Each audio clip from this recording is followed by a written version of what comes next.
Hi there, I'm Sinead McLaughlin and you're watching Market Glance, an overview of the top stories which may affect your trades as reported by investing.com and brought to you by Dukascopy TV. The dollar ended the week lower against the other major currencies on Friday, the second consecutive weekly decline, as fresh economic data underlined concerns that the recovery is losing momentum.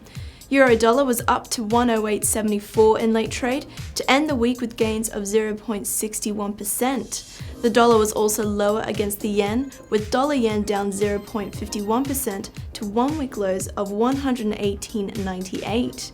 Sterling was also pushed higher against the weaker dollar, with pound-dollar adding 0.88% to trade at 151.88 late Friday. The pound shrugged off uncertainty over the outcome next month's UK general elections.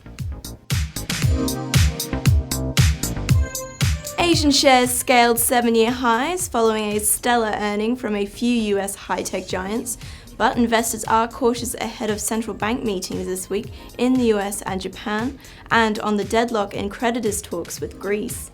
MSCI's broadest index of Asia-Pacific shares outside Japan rose 0.7%, while Japan's Nikkei was flat. Mainland Chinese shares soared, with Shanghai Composite Index rising 2.1% to 7-year highs on hopes of more monetary stimulus and launch of infrastructure projects linked to China's Modern Silk Road plan. Gold prices ended Friday's session at the lowest level in almost 5 weeks, as global equity markets rallied to trade near all-time highs, dampening the appeal of the precious metal. On the COMEX division of the New York Mercantile Exchange, gold futures for June delivery hit an intraday low of $1,174.10 a troy ounce.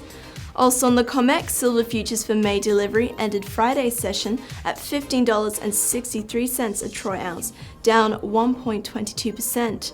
For the week, silver lost 3.65%, the fourth consecutive weekly decline.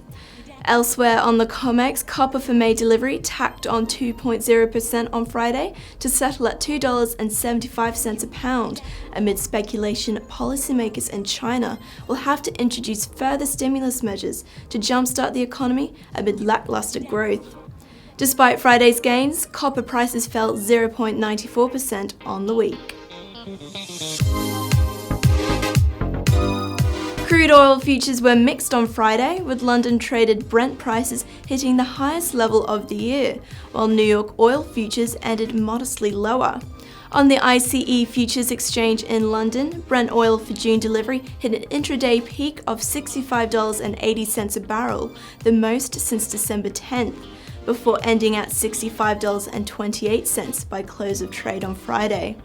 Brent futures are up more than 16% so far in April, but prices are still down approximately 43% since June, when futures climbed near $116. Elsewhere on the New York Mercantile Exchange, crude oil for delivery in June shed 1.02% to settle the week at $57.15 a barrel. That's all for Market Glance. Thanks for watching and keep tuning in to Dukascopy TV for our regular updates.